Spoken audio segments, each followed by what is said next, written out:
I'm Will Hedrick. And I'm Jordan Schaffer. And this is Dog Ears and Timestamps, a book club podcast. Magical. This book's magical. Is it? It got a little magical. But dude, magic's back. We're bringing magic back. Magic is constant. It's the only thing that ever happens in any of the books that we read. But this Except time, for Arthur and George. right, yeah. And well, this one, it's making magic like relevant again. Where the last one was like magic was like taboo and like you don't talk to like the arcane, whatever they were called in that other book that we read. I forgot what they were called. But like basically like in You're talking about the Bonds mages and thank Loch you. Lamora. Okay, yeah. Yeah, in Loch Lamora they were like, you know, they were their own guild. We didn't learn that much about magic. We didn't need to know much about magic. Magic wasn't important. And then in this one, it seems like the soothsayers or whatever, like the magic is forbidden, but they still like they control it still. Like they have like the royals seem to control the soothsayers because of some like they couldn't trust them anymore. But none of them are as powerful as they used to be. It's just cool. There's like a lot of lore already. Like and we're one section into her book, you know? Right. So obviously that we talked about last week and what we're talking about here is we're talking about our new book that we're starting, Descendant of the Crane by Joan He. There's a lot of names in here that we're going to pronounce wrong, so we're not even going to try. We're not going to pretend that we know how to say a lot of these different names. The takes place in a fictionalized fantasy world of China. The main character, a princess Hesina, is princess of this kingdom called Yan. Mm-hmm. Her father, the king, is dead. Yeah, she's trying to find answers. Yeah, when we read like the little teaser, it made it sound like she wanted nothing to do with her, like her, you know, her right to be queen. Like she kind of was thrown into her queenliness, you know. And I mean, you kind of are thrown into it when your dad dies and you're next in line. But it was interesting because it didn't like skip generate. It go straight to like the firstborn person, not firstborn son. It goes straight to like and she's like the firstborn heir to the throne or whatever, which was interesting. Yeah, there's no like patriarchy, I guess. Yeah, it doesn't work in the same way that we are more accustomed to in, you know, monarchical systems. Mm-hmm. But yeah, so she's got a younger brother, Sanjing, who is not in line for the throne after her. With the Hook saying that she like wasn't really looking for it, and we see that a little bit just in her own self-reflection that she at one point she never was interested in becoming, you know, the queen. She wasn't really interested in a lot of her studies and things like that in relation to nobility. But now she needs to become queen for her plans. So her dad's dead. The king dies. Yeah. And she believes that he was assassinated with poison. But the coroner, you know, the medical examiners said that, or they didn't notice anything that seemed like he had been poisoned. So right, there was no foul play. Yeah, they think it was like natural causes, and she wants to find out what actually happened. Mm-hmm. So that's, you know, basically where we start is learning this kind of info dump, and then she's going to go find a soothsayer. We get all the backstory of the sooths stuff like you were talking about, like the magicians they're outlawed in this kingdom, and were tracked down during the revolutionary period and completely hunted out, and evidently like any sort of outlaw, one or two slip through the cracks, and so that's why we find one. Mm-hmm. But they as beings are outlawed in this kingdom, and they're not even what they once were. They're like a shell of like the former, like it appears to be some sort of bloodline thing. Yeah, and all the strongest ones have been killed, you know, hundreds of years back, however long ago the revolution was. And so, you know, whatever ones survived are having offspring, but because they're probably not having offspring with other Sioux, it's like the bloodline's weakening and that sort of thing is what I assume is how it works. Yeah, they made blood very important for the magic too. Like she cuts herself to like dribble blood along like fire, and then like it sparks up into the flames, and it like she sees Yeah, this vision. That's definitely part of how all that gets done. It's kind of cool because we learn like with the sooths, there's like an underlying honor to the magic. Like they like as part of like their magic, like they are forbidden from telling incorrect fortunes. Like they're not like forbidden, but if they were to, the rumor is that it will shorten their life as a cost for lying. There we go. That's what I was trying to get. But there doesn't appear to be any proof. At the end of their interaction, she says, if you believe all those rumors, then you should also believe what I'm about. And she makes like some sort of quip about how there's a benefit to telling the truth. And then she shows her, Hesina, her finger that she had cut to get the blood, and it had already healed. Mm-hmm. So we're sort of led to believe that maybe that rumor is true. And also what she's saying, that if she tells a truthful fortune, that she'll get a benefit. So that's why you should take her at her word or whatever. Yeah. But that could also just be anything else. You know, it's all inference at this point. Yeah, it's inferred or implied that the magic, like, yeah, there's a benefit to telling the truth. So you do that. You know, you don't stray from the truth because it could harm you in some way that we have yet to see, obviously. But it was just a neat introduction to the magic, being the fact that like she literally had to cut herself and use blood. Like I just thought that was really cool. Yeah, blood is always I shouldn't say always, but it's a pretty common, component towards magic and most, mythoses and stuff like that, just because of, even in real life, there's a general sort of idea about how blood is so important and symbolic and all that sort of stuff. So, obviously it makes sense. This whole section is all set up, obviously, for the greater story. Yeah. There's she goes to like see the Sooth to try and get some more answers. The Sooth says, I can't see who killed your father. Yeah, and she gives her some sort of weird prophecy about, but whenever you go to court to try and find out who did it, a prisoner is going to be your representative. Yeah, like a prisoner with a rod, like a fishing something rod specific. Or something? Like what does rod mean? I wonder. It's like a stick, like a cane or something. Yeah. Okay. Because I remember like when she met him, like initially, like he had the rod, but it like broke or something.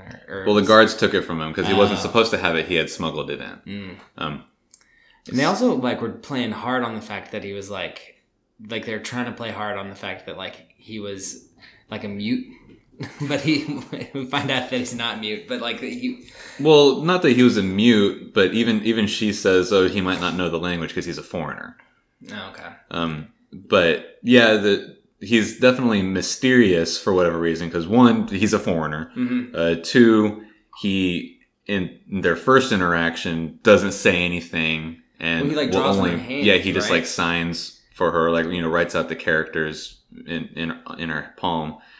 And then all of a sudden in their second meeting, he can talk and he's fluent in the language. Yeah. And so he doesn't have an actual name. He makes up a name to give her when she asks him for his name, which is Akira. Yeah, implying names have power like they typically do in magic worlds. But that's a definite possibility, and that could come around. I don't know that that's exactly. I don't know that that's given at this point. Yeah, it's not as important as, say, it was for I think Locke. It's that he's a criminal and he's a mysterious criminal. Okay. So he even says, I've gone by a lot of different names. Yeah. And then she says, well, what one do you want me to call you? I have to call you something. And he just says, Akira. Yeah. So, yeah, I guess it doesn't imply that there's any magic to their, or like there isn't any unsaid truth to their names or whatever, but... Yeah. Now that you point that out, it kind of takes it away. For some reason in my head, I was like, oh, he specifically picked that name. Well, we just got off of a book where that was the whole crux of how they defeated their enemy. So yeah, and then thinking Game of Thrones too, like the Faceless Men, where Arya's like, I'm no one. I think I turned this main character into kind of like a fusion between like the author and Arya. Like I kind of fused her into like a superwoman like that. Because I mean, everyone in this book is in my head is Chinese. I mean, they should be. I think that, I mean, they're definitely, the whole novel is a Chinese culture inspired novel. So I think and with a lot of these names are very Chinese inspired as well. So maybe that's a good assumption, is that they would, if this were to be made into a series, or the author was also an artist and drew everything out, I'm sure she would make everybody of a Chinese persuasion. Yeah. At least in the kingdom that we're currently in, sure. The kingdom of Yan. We've got another couple of characters, a set of twins that were adopted by Hesina's father at some point. Cayenne, or however it is, I don't know, it's Kaiyan. Oh yeah, Caiyan. So however that's pronounced. It doesn't seem like a Chinese name, but whatever. I think that him and his sister are foreigners as well. Okay. I think they have a different skin tone than Hesina, if I remember correctly. And then his sister's name is Lillian, which is not very Chinese. No. And Hesina's got a brother who we talked about, Sanjing. They've got a mother who's ill and spends most of her time in a different climate. To me, that seemed almost like she has like consumption or whatever. Like that. Remember what? Yeah, what we learned about Arthur and George. First wife has, yeah. Yeah, and that was typically a cure that they would do back in the day to.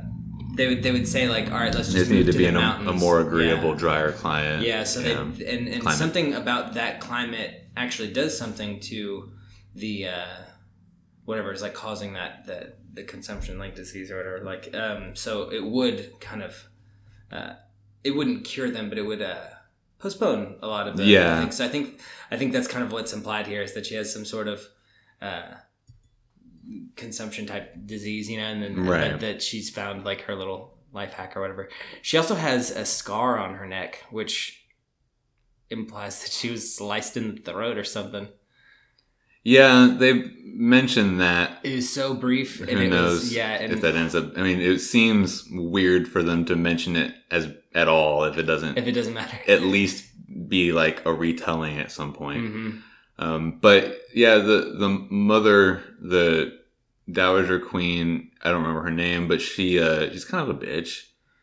She's not really upset that her husband is dead. Yeah, she wasn't even really there. She doesn't immediately want to give Hesina her approval to ascend to the throne. And she's obsessed with her son. She loves her son.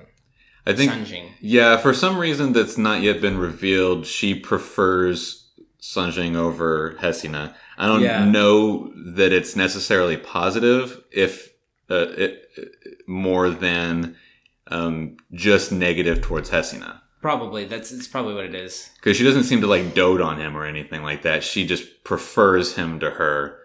And at least from Hesina's point of view, which is the point of view that we're given, it all seems to be very purposely done. That's what I was going to say. Almost to let Hesina know that I don't like you, or I don't approve of you, or whatever the queen's trip is. But so Hesina decides that in order to figure out what happens, she needs to become queen, something that she hadn't decided that she had wanted to do up until that point, so that she can be able to have the power to get to the bottom of who killed her father. And then she ends up getting, the endorsement from the queen. We have the coronation, all that sort of stuff. Yeah, it kind of felt like the queen almost just knew, like, she obviously knew the queen knows something, and she knows the line like it's obviously going to go to the oldest daughter, but she obviously knows something, because she seems so like adamant about she's so detached. And it might just be that she is the right word isn't bummed out, but she's so bummed out that she's going to die and she doesn't get to live the life that she might have wanted at first. I don't remember if this is correct or not, but I feel like I remember at some point in one of the flashbacks with the father, he had said something about how she was different. Or at least I got some sort of implication that she was different before the disease. Right. And I might have just read into something that wasn't actually even there, but she has to spend all her time away from her family, not being able to live a life that is probably, fun or whatever. Yeah. That probably sucks, and I would imagine would change anybody. For sure. So maybe that's why she sucks now. Yeah. Maybe she's just weird because of that. Maybe she doesn't actually know anything, or maybe she does know something. She, the Hestina did say, like, you know, what happened to you? Dad always used to say you were like, that's right, like yeah, unique, you know, and you were like outspoken and like independent and like kind of like all these things that like women strive for like nowadays, to be like strong, independent, like, you know, not relying on like a man, which is kind of like a cool theme to this book already, is that like it's not a society where it just goes straight to the man, you know. It's going through the family line, the lineage. It's going through to the daughter first, you know. And, right. That's already untraditional. Like it's right. I don't know how much more is going to be untraditional. I mean, it'll be kind of cool to see if like there aren't as many like gender norms in this book. You know what I mean? Yeah. Thus far, it doesn't seem to be a factor at all. Right. It's just not a thing. I don't know exactly. I mean, I shouldn't say that. I think I do know exactly what's going to happen. Or at least what the plot is. Call it. So the king is dead. The king is assassinated. These are all but given, because we're just going from Hesina's point of view, right? There's some war that's brewing. The revolutionary fathers that founded the current iteration of the Yon Kingdom outlawed having an active military and promoting peace for the sake of the common man and all that sort of stuff. And also, like, if you strayed from these like guidelines or whatever, like, isn't like they have this strict code of laws. Yeah. That you know it's treason to break them, and presumably the punishment for treason is death by 1,000 cuts. Because they reference that more than once. Several times, yeah. So I think that there's this sort of like war brewing that her brother Sanjing tells her about, and they're trying to figure out how do you get around, you know, getting an army together to fight the war. And Sanjing says, well, you know, we're not starting a war, we're defending ourselves. The other kingdom is coming in and fighting us, so that wouldn't be breaking the tenets for us to do that. So that's happening, and then at the end of the book we get, you know, almost the full-on war declaration from the other kingdom, which sort of unwittingly promotes Hesina's agenda for having a trial. Yeah, because at first, like, the people are like, "What are you talking about? The king was murdered. Blah blah blah. Why are you? What you know? Why that's are you not a causing thing. A scene out of nothing? You're and then all of a something. sudden we get like this declaration of war in the form of a fucked up soldier coming back. Yeah, and like he's like all burnt up, and his eyelids were burnt off or something. He was. Like that. Yeah, his whole face was like burnt, and like. She thought like 2 maggots popped from his eye, from like the eye holes or whatever. Yeah, but it was just the whites of his eyes. Yeah. And so that, and then all the you know, the nobles, whoever it is that's at the coronation feast is like, it was the other kingdom that assassinated the king. Our queen is correct. Blah blah. You know, all hail the queen and stuff like that. All hail the queen. And so that's how the chapter ends. But so this war is going to start. Obviously, they're going to have to resolve that. The trial is going to go through to try and figure out. I mean, the second book is called Trial. Is going to go through to figure out who murdered the king, which is going to have been somebody that is involved in the upper echelons of the Yon Kingdom, who wants to start a war for whatever throwaway reason, and then that's the plot, is that the war is going to happen. It was supposed to be made easier by executing the king, and how do they find out who it is that betrayed the royal family, as well as stop this war? And there will probably be some other big reveal about the other kingdom or something like that. I bet we learned something about the 11, the revolutionary founding fathers, that kind of throws the current political system on its head. Yeah. And we enter a new era of understanding, and the Sioux probably aren't outlawed anymore at the end. All right. Let's just, all right, next book. So that I mean, at the very least, the plot is, those two obvious things: the king, who killed the king, which is, the who of it isn't going to matter very quickly. The why of it will become what actually matters. And then the secondary subplot of this war is going to become part of the why as well. Yeah. Okay. I can see that. I wonder what the main point of the war is going to be. Like, why is this supposed third party? It's evidently resources. At the very least, they talk about resources very briefly. The kingdom that's invading has salt. Right. Which is a very precious resource. And Jan has water, which they don't have. Right. That was like one of the last things they talked about, actually. Yeah. And this is obviously pre-refrigeration, so salt is like pivotal for preserving your food. So that's evidently part of the trade system that's been in place, and for the peacetime that's happened is, we have water, you have salt. Yeah. The other kingdom, there's two other kingdoms that are in the middle that aren't yet involved, and they have their own thing or whatever. And so, that's how the world works, trade. So presumably this other kingdom doesn't want to pay for water anymore, I guess. At least that's the mask that they're operating under at this point. Mm-hmm. It's all for water. Yeah. Makes sense. And, it's probably important if you live in a desert, which I think they do. Yeah. That's what it seems like. Man, there's like so much scene setting in this book too that's like foreign. Like, just a lot of the words they use are different. Like, just for the different clothing that they wear. Like, I don't remember. A raccoon, or however you pronounce it, Ruqun. Mm-hmm.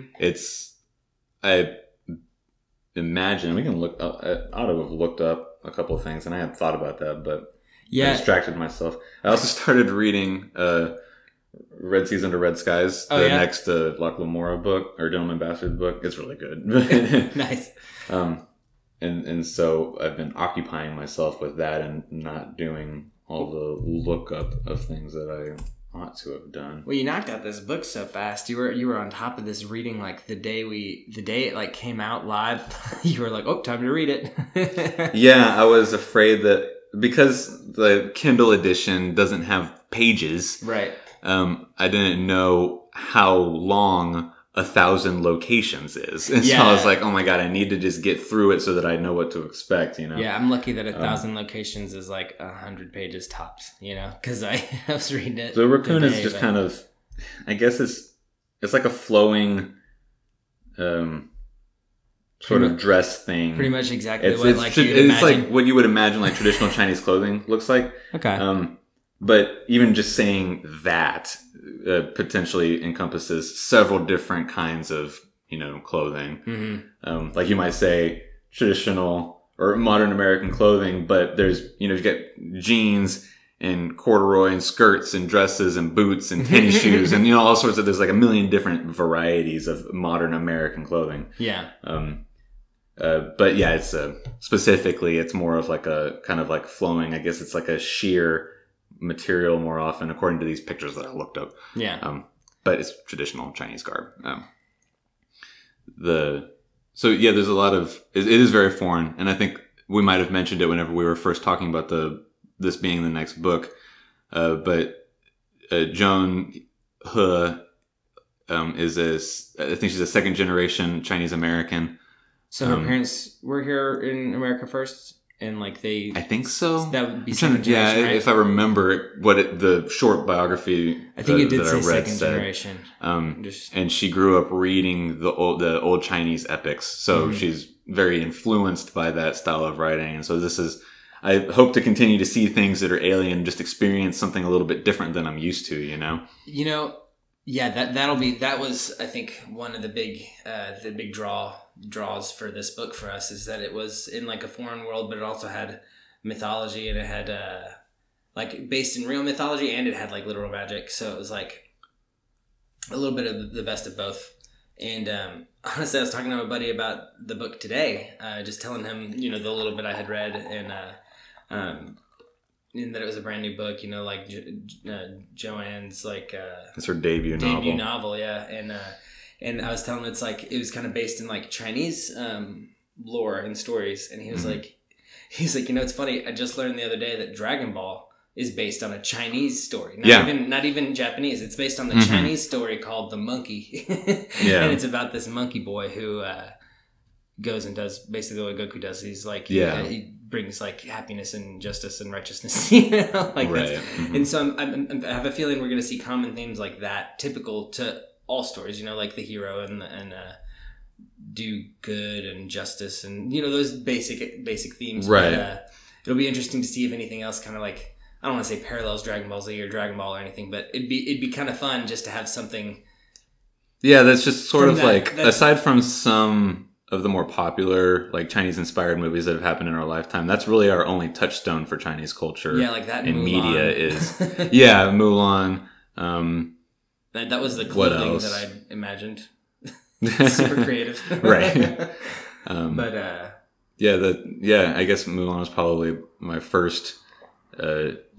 Sort of touchstone for Chinese culture and storytelling, or at least like anything that resembled Chinese stuff, and then if you've seen any like old like kung fu movies and stuff like that, those are in things that like Jackie Chan and Jet Li were in when they were younger, not like Rush Hour, like that's not particularly Chinese inspired. It just features Jackie Chan. Yeah. So, but even that is just like, different John Woo movies are all it's grossly incorrect, but somebody once said that I had heard, you've seen one John Woo movie, you've seen them all, like even in reference to movies that weren't done by John Woo. Right. And it's like, well, that's like, egregiously incorrect, but yeah. But at the same time, those aren't necessarily, great reference points for Chinese culture in an ancient sense. It's, very modernized, and John Woo was a very kind of visionary, even among, Chinese storytelling and movie directing or whatever. What movies? He was doing things differently than anybody had to up until that point. So it's not like a reference point, I guess is what I mean. Mm-hmm. What movies has he done? Let me look up some of his more popular ones. Cool.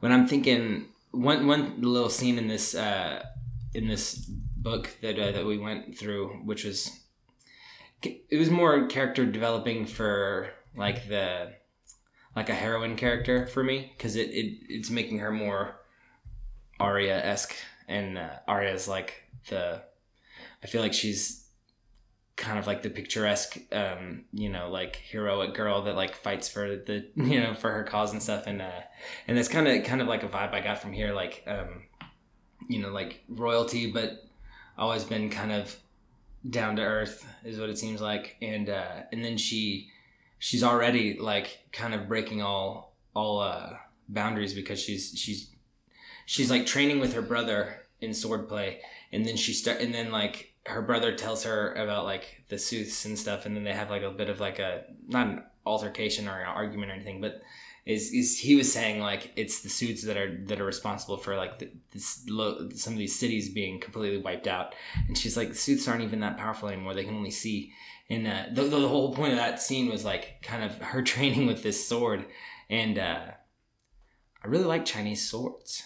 They're really cool looking. They look just kind of like broad. They make me think of like a broadsword, but just like a little bit shorter, like a one-handed broadsword. And they're just dope looking. Yeah, I imagine them with like the little tassels and like very, very like flowing kind of dance-like movements, and then they have the scene with her and Akira. That's his name, right? Akira. With an R. Akira.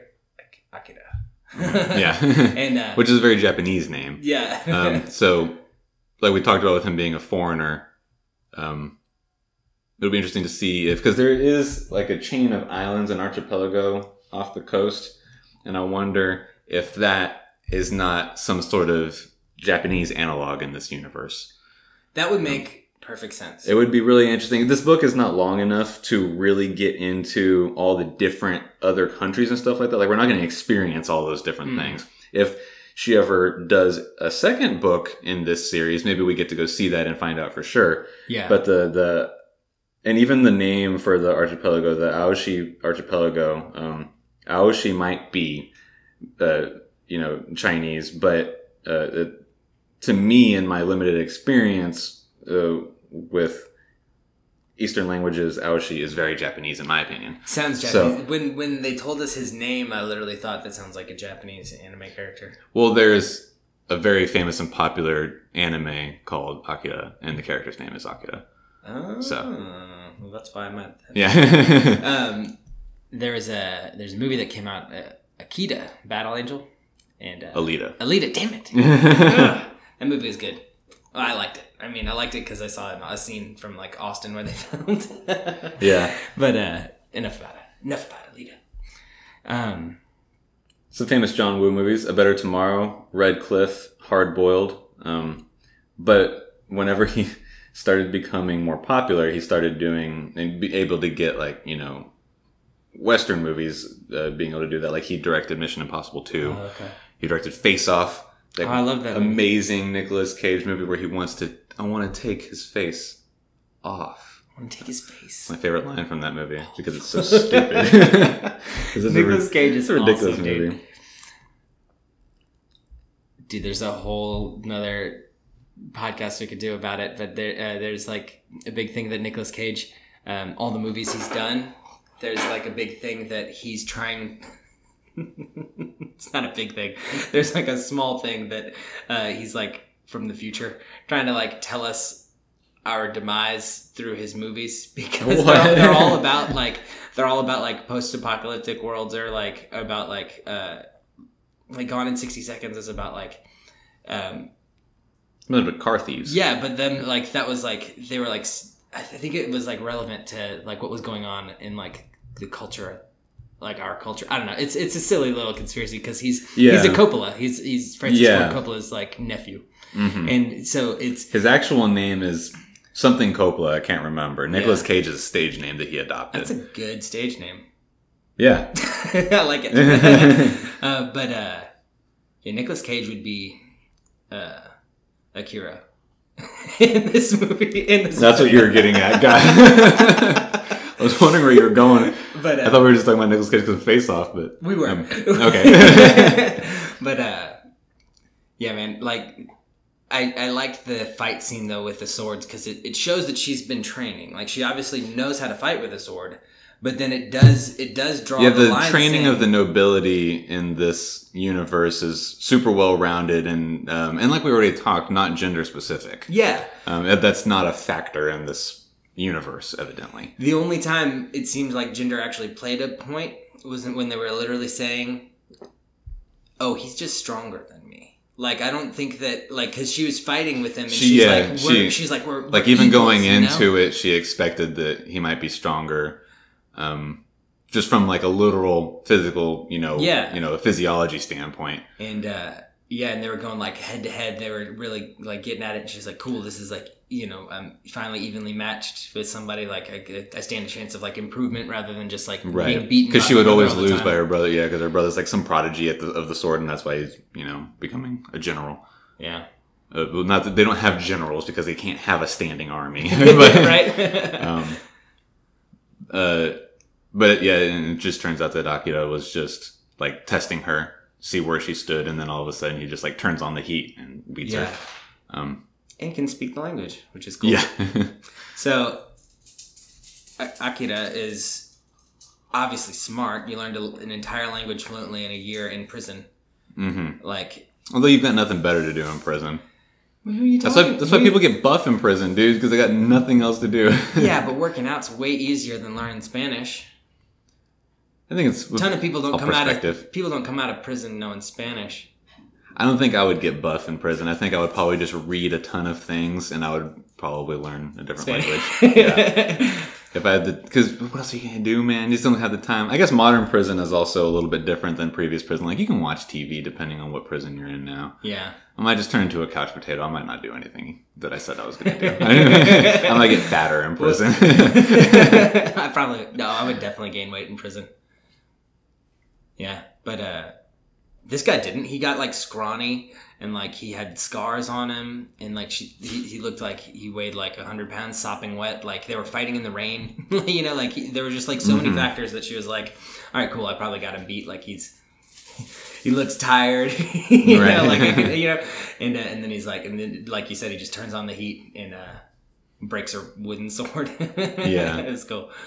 But I'm interested to see where, not necessarily where it goes, because I think I already outlined where it's going to go, but I'm interested to see how it gets there. Because with the element of the political intrigue can either be very lazily done, or not even just lazily done, but ineptly done. Right.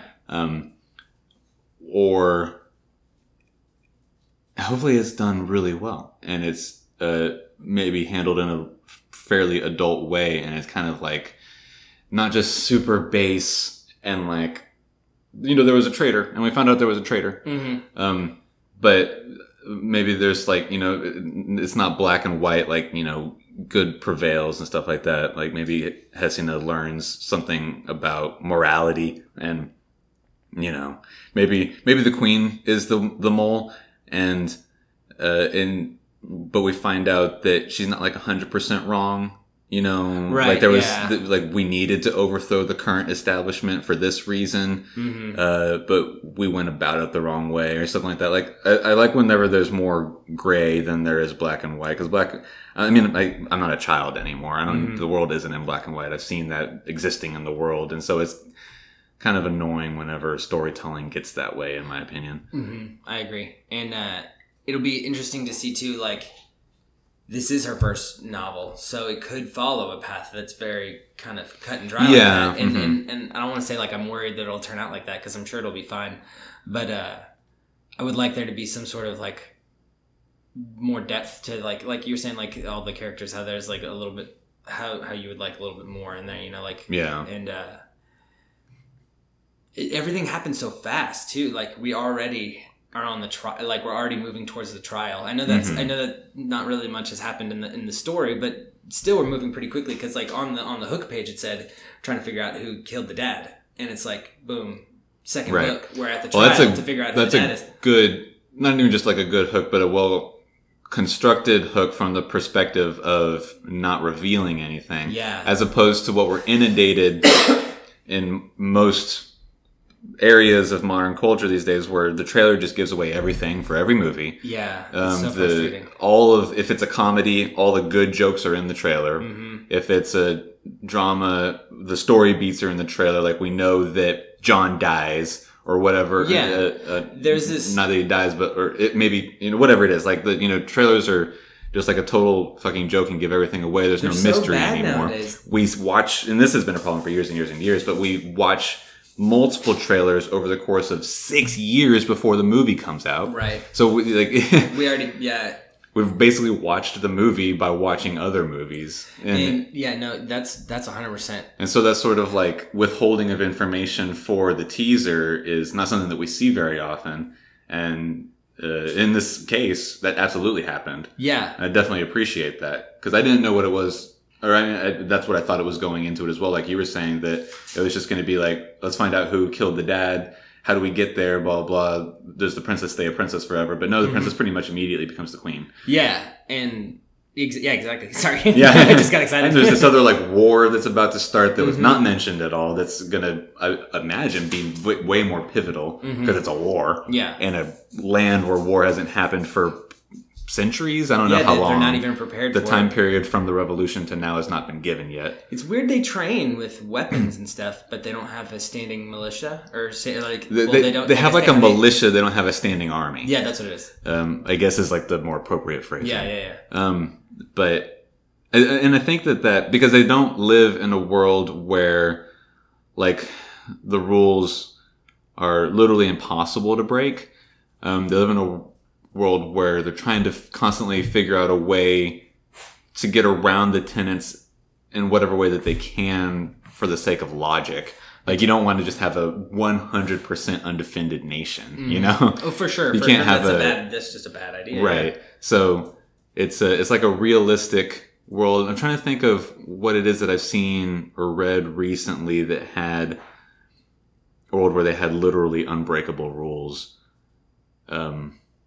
Like there was some sort of magic that this is the most recent season of Sword Art Online. Gotcha. The digital world that they go into has like literally unbreakable rules. If you break the rules, then like all of a sudden the government tracks you down and like takes you to jail or whatever it is that happens. I don't know, but like the host body, the real body, human body, or in the digital world. Oh, okay. It's all like it's like it asks a lot of like AI questions and stuff like that. Like the AI is sentient in this season of Sword Art. Oh, cool. But yeah. So in that world, like you literally can't break the rules because then the computer comes and takes you like so immediately. Scary. So God, that's scary. So I was with that being in my head, then going into this universe where that's not the case. But we've got these tenets that everybody, very solemnly believes in, like almost religiously. Like, yeah. It's like this sort of like a 10 Commandments almost sort of thing. Yeah, the 11 tenets or whatever have become... Well, the 11 were the people that overthrew the old government. And then I don't know how many tenets there are. They haven't said how many tenets. So and it seems like there are different books in the tenets or whatever too. Like it seems like there's like a tenets of law or like there's sections about like on law, on one truth, of the 11 on this, on truth, and then one of the 11 on soothsayers. Mm-hmm. So this is just okay. So like at the beginning of each of the chapters, they have little quotes. And I was taking them to be actual like scriptures or whatever, but this is just something said by one of the 11. They're quotes by either one or two. We don't know their names; they're just called one or two, and they were the first emperors of the new government. Presumably, 3 through 11 died in the war. Yeah. And then 1 and 2 became joint emperors. I think is what they say or whatever. Yeah. And they just refer to them as 1 and 2. I guess because they were so revered as being the 11 that saved the people or whatever. So, but yeah. We've got like these, hard tenets that some people follow very strictly, like the magistrate or whatever his name was. Well, that's not his name, but whatever his position was. The like guy who seemed to be like a monk almost. It was crazy too because she's the queen basically begging him like, I need you to please get this prisoner out for the trial. There seems to be like a senate or something that actually runs the country. The monarchy is more of a figurehead, but they seem to have some power, unlike the current existence of the British monarchy, where they truly have no power. Maybe like some influence, but they don't make any rules or they don't govern at all. The British Parliament governs. Okay, I was wondering how that worked because that seems silly to have a. It's a democracy. Yeah. They have different names for everything. Whereas there seems to be a senate in this universe as well, but the monarchy does also have some level of power. I'm sure that we won't get into the checks and balances of this government system because this isn't a educational book, but right, yeah. Like you're saying, even though she is the queen, she does have to still follow these tenets. It's not an absolute monarchy. It seems like almost the tenets have. I keep wanting everything to be bound with magic, but I know they're not. But it seems like maybe they've been given so much like maybe the tenets that matter so much that they're held to higher regard, so they kind of have more power, even though they technically don't have power. Well, the tenets were written by the 11 who are revered almost as a religion, it seems like. But they weren't given the description. But they weren't magic. They weren't divine. Right. And and in fact, they were the opposite of magic. They made a determined attempt to rout out all magic. Right. Yeah. Because magic is what kept the then emperors in power and oppressing the people. So that's why they rooted out magic, was because they determined that it couldn't be trusted, that it wouldn't be used in the same way again. Cool. I like that. I like that a lot. Yeah. Man, that's so like... That's like... That's just like dangling the apple in front of Eve or whatever, you know? Like, right. Magic's right there around the corner. And it's like, you can use it, but be careful. Right. You know? Yeah. And, you know, you could have ultimate knowledge with just a bite, but, you know, watch out. You're not supposed to. Mm-hmm. and so, magic's definitely still out there in the other kingdoms that haven't banned it, because that's how that's at least an element that the other country's army is using to invade. Because right, they are, yeah. Sanjing talks about how a town just disappeared. Because like, what do you mean disappeared? Yeah. And he's just like, I don't know, the reports say that it disappeared and that it must have been done by Sus. What reports? Who wrote those reports if everything's gone? I'm and just then kidding. the soldier that comes back that's all burnt up is, you know, evidently had been done to him by a Sus or something like that, is what they suspect, at least at this point. Yeah. He didn't have anything to say. Mm-hmm. So magic is definitely going to continue to be something that we see, not just the silver iris Sooth that Hesina went to go see for a fortune, you know. There's a lot of potential that I think that this story is going to have to offer that I'm excited to get to. Yeah. Do you think that Joanne's going to go, like, down the magic route? Like, and we're going to have a soothsayer on our team? Does it become, like, super fantastical and stuff like that? I don't think so. More just, do you think that, like, we'll get, like, a wizard? Like, a kind of, like, do you think we'll learn more about the magic and absolutely. Soothsayer? Okay. It's going to become a bigger part. Because, like I said, I think that at the end, the Sus are no longer banned from society in the Yon Kingdom. I think they get their rights back. This seems open-minded and good. Yeah. And I'm basing that almost solely on the fact that Hesina is already thinking about them as people, and how, and having some sort of sympathy and internal conflict, thinking like, it's treason for me to even think about the Sus as people. I shouldn't be doing this, but she can't help it.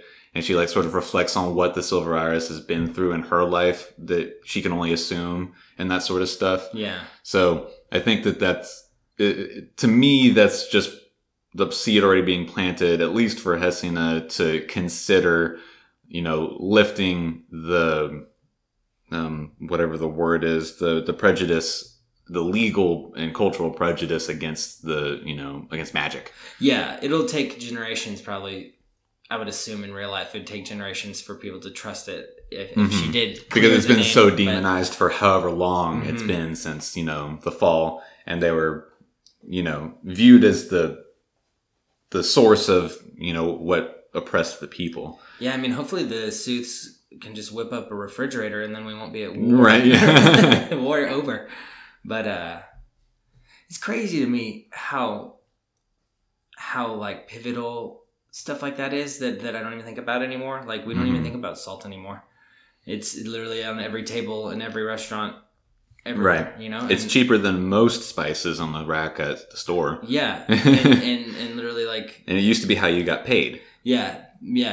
Kingdoms were won and lost over this stuff, you know? And it makes perfect sense, especially back then. Like, to preserve your food, you cover it in salt so that, like... I don't honestly know why. I guess so that it doesn't... It dries it out. It helps dry it out? Okay. Mm-hmm. And the flavor. Right. But yeah, it's crazy to me too, because like I'm assuming this is written in the idea of like maybe like 800 Xing dynasty or whatever. Like, it seems very, even though it's not based on anything that we know in real like Chinese like history, to me it feels like most of, I guess, because the main, like, the big four Chinese stories that I was just reading about that, like, Goku was kind of based on. Oh, yeah. That was after the Xing dynasty or whatever, like, Xing, that dynasty. Like, that was when those were written back in, like, 800. Yeah. And so to me, it's got, like, the vibe of, like, a really old, like, 800s, like, world. But I don't know how different that is from I guess, our own world. Obviously, like, there's a lot that's different between now and, like, you know, the year 1,300 years ago. Yeah, 1,300 mm-hmm. years ago. Yeah, I mean, between now and 800. But I don't know. I mean, I haven't really, like, actually put it all into thought. Like, when I think about, like, pirates, they used to be on their old pirate ships thinking about, like, okay, where did everybody go to the bathroom? Where did everybody, like, do all these things? Like, Mm-hmm. I don't think that those small little details are going to become super relevant. Like, where does everybody go to the bathroom in their palace or whatever? Like, that doesn't actually matter. But I'm excited to see what little things like that come up, because I'm just, it's all foreign to me. Like, they didn't bring it up very much, even in, like, Game of Thrones or anything. Like, every now and then they'd be like, oh, well, you know, you shit when you die. So, like, they made it a thing when Tyrion killed Tywin or whatever, he shit, you know, and but it's, yeah, I don't know if they just, like, I'm just, it's so, by its own nature, it's so different from the vast majority of everything that we've ever taken in. Yeah, even in our Western lives. Yeah, even when I'm trying to relate it to other stuff that I know from right, my Western life, and it's not. It'll be interesting to see what there is that we couldn't have possibly anticipated. Right. Just because it's so different inherently. Mm-hmm. I think that's, and like we said towards the top of the show, that's part of why we selected it. It just, I was trying to find a book, saw an article about, the title was like, best books to read this April or whatever. And this one was on the list just because it's, you know, it was coming out in April, and it was a, you know, debut novel that had gotten some critical praise from people who had read it ahead of time or whatever. But the cover art just kind of grabbed my attention. And then I was like, well, if it's, you know, Chinese themed or whatever, that's so different. I think that would be really interesting. Yeah. And so here we are with it. So yeah. No, good choice. It's been really fun to read so far. Like, I was reading earlier today, and it was just like, it was like jaw dropping almost at certain points. Just like her mom being such a bitch and, like, coming in. It's like I couldn't stop reading, and then I had to obviously stop reading. You know, but it was just, it's yeah, dude. It's like it's addicting. It's not too hard to read, even though the names are foreign. You know what I mean? Like, it's not so foreign though that it's like, you know, like Sanjin and Cyan ran off to Ninghao or whatever. You know, like, it's not all weird words that it's all not all weird words. I don't understand. That's so stupid. But it's I mean, it is. I mean, it's more stuff that I don't know. She's so even though it's different, it's still accessible. Yeah, very accessible. Yeah, I'm excited to continue on with it. I'm excited to keep reading it. I'm excited for a lot of different books now. I want this author to keep writing. If this book continues to be good, I'm excited to continue reading the Gentleman Bastard series. Yeah, there's a lot of really good books out there. Yeah, for sure. No, and I'm excited. This is her debut novel. I almost feel like we're like on the in squad. Like, we know, like, you know, we're on the in. In 15 years, when we're on episode 8,000, we'll be like, we were there when Joan He was getting started. She can thank us. Yeah, remember before Joan He was a household name? You know, like Martin or Rowling. Right. Out on the heels of Tiger Woods winning his 5th Masters, Joan He published her debut novel. Yeah, I'm happy for her, man. This is a good book, and I'm glad we bought it. You know, like, there's no other way to get the book, obviously, but like, it's it feels good supporting a new author and then supporting, like, a brand new work. Aside from, like, when the Harry Potter novels came out, I can't think of any other time that I ever bought a book when it released, or even within the month, you know? Yeah, we everything else I've ever read has just been, like, old. Yeah, we chanced upon the Aragon series. That's true. That was kind of just a fluke. Like, neither of us knew it was coming out, and I saw it. We were looking for a new book, and we saw it, and I found something. It at Walmart, you know, and but that one wasn't planned. This one was pre-planned. We got it, like, we pre-ordered the book. Yeah, cool. the night that we were recording, and yeah. Well, I guess that's about it for this week. Yeah. The leap of faith was well taken. You know. Hopefully, y'all listen to our Game of Thrones episode if you're into Game of Thrones. If you're not, then there's no reason to really listen to it unless you just like listening to us talk about garbage. Yes, listen. That's gonna obviously continue on. Mondays for that, as soon as I can get it out.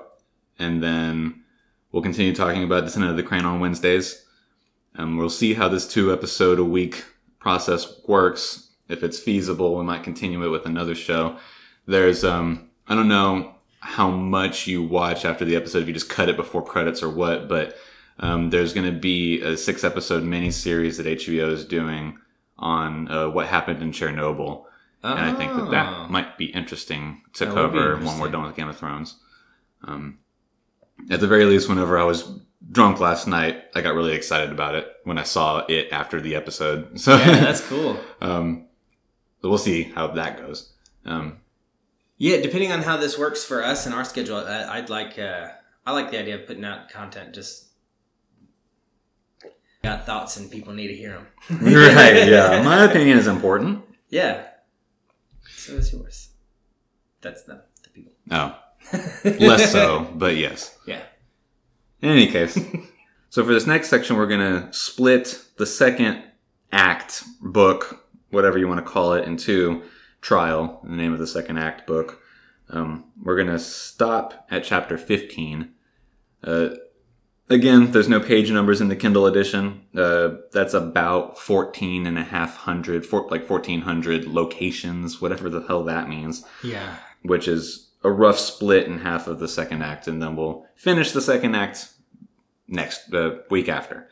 Yeah. Luckily, we have chapters breaking it up, so it's not like we're just taking we're not. Stop reading after you hear this. Yeah. Stop reading when George gets off the train. Yeah. And meets with Arthur the third time. Now, this is the fourth George section, which comes immediately after the first Arthur section. Yeah. I hated that. That was such a pain in the ass. But we're back to chapters. We've got 3 books in a row now with chapters. It's good. It's good. We'll see y'all next week with the first 14, not the first 14 chapters, the first half of the second act Trial. Again, stop at chapter 15. I'm Will Hedrick. I'm Jordan Schaffer. This is Dog Ears and Timestamps. Go Bruins, go Rockets.